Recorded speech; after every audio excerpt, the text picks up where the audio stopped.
We are talking NFL draft. The Dolphins, of course, with many needs. They got 14 picks all told in next week's draft. Offensive line figures to be a focus. I'm Jim Barry, along with my friend Kim Bokamper. And Bo, you know that Finn's O-line last year had some issues. Lots of turnover, of course. They allowed a lot of sacks, a lot of quarterback hits, zero running game. So what do the Dolphins need to do in the draft? They've already made some moves in free agency, but what about in the draft to further strengthen that O-line?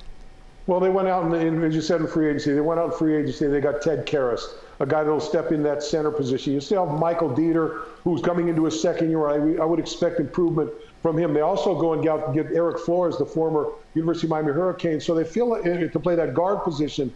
So it feels like they're in a good situation when it comes to the interior of the offensive line. The two tackle positions are a concern. You've got some young guys out there that really haven't played to the level you want, but you look in the draft and you look at the guys like Tristan Wirfs, the guy from Iowa, Andrew Thomas from Georgia. They got a lot of offensive tackles.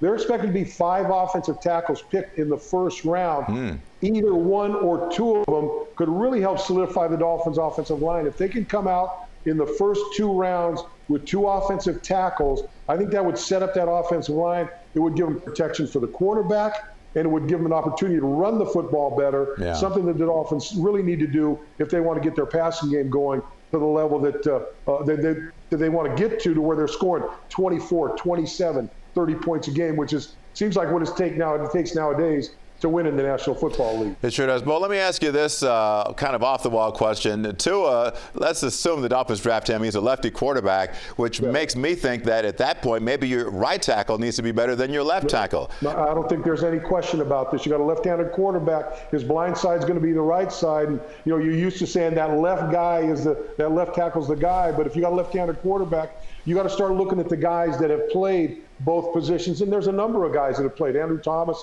has played both positions. Wirfs has played both positions throughout college. So there are first-round caliber tackles in this league that have played both sides of the line. But you will have known they're not going to take a tackle with that 5th pick. You're going to know what the quarterback situation is, whether they're going to take one or not after 5. If they take one, then to me it falls in line that give me the next 2 best tackles that I can get, whether it's in the first round or maybe one in the first round or in the and then another one in the second round. And then you put yourself in a really good position offensively. You would have 11 picks to go in the draft after that, and that gives you plenty of draft money in there, if you will, to go out and fill a lot of other positions. Well, the Dolphins certainly had a lot of big bodies last year. Not a lot of them worked out, so more isn't necessarily better, but maybe in this case they can get quality and quantity at that position. All right, Kim, thanks a lot. And of course, we'll see what the Dolphins do beginning next weekend. The draft starts on Thursday. We'll have a big